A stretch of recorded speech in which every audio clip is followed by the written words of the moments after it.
Pjana l-proġetti ambizjużi u li jistgħu jagħtu direzzjoni ġdida u iktar professjonalità lix-xena tal-futbol f'Malta. L-Assoċjazzjoni tal-Futbol Malti għall-MFA nediet footprint permezz ta' 5 proġetti li jduru madwar il-grounds eżistenti f'Taqali. Proġetti li mistennija jġibu bidla drastika bil-ħsieb ewlieni jkun li l-logħba tal-ballun tikseb dak kollu li hemm bżonn biex verament Malta tkun tista' tikkompeti fuq livell internazzjonali minn etajiet żgħar.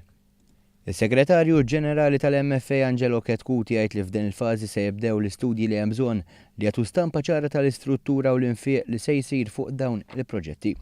Huma 5 proġetti individwali li kull wieħed minnhom għandu bżonn studju għalih u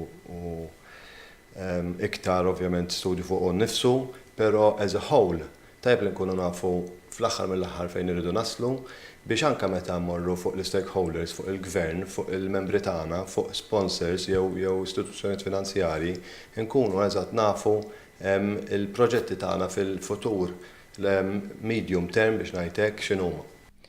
Ketkuti spjegalna dwar dak li hu maħsub li jkun l-ewwel proġett li dwaru diġà kien hemm laqat biex ikun identifikat is-sit fejn jista' jsir. L-iktar waħda fl-immedjat kienet propju żvilupp ta' dan l-aħħar fejn l-MFA iltaqet mal-gvern u ħarġet l-idea li tinbena skola f'Taqali li tkun parti mill-Iskola Nazzjonali tal-Isport eżistenti imma li tikkejterja speċifikament tal-futbol u għalhekk dik għalina tkun ħolma.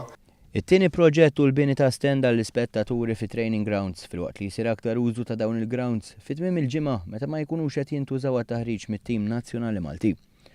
Proġett ieħor huwa dak ta' bini ġdid ta' ħol tal-futsal flimkien ma' parkeġġ filwaqt li hemm il-ħsieb li jkun żviluppat in-Nord u South Stand tal-Ground Nazzjonali f'Taqali.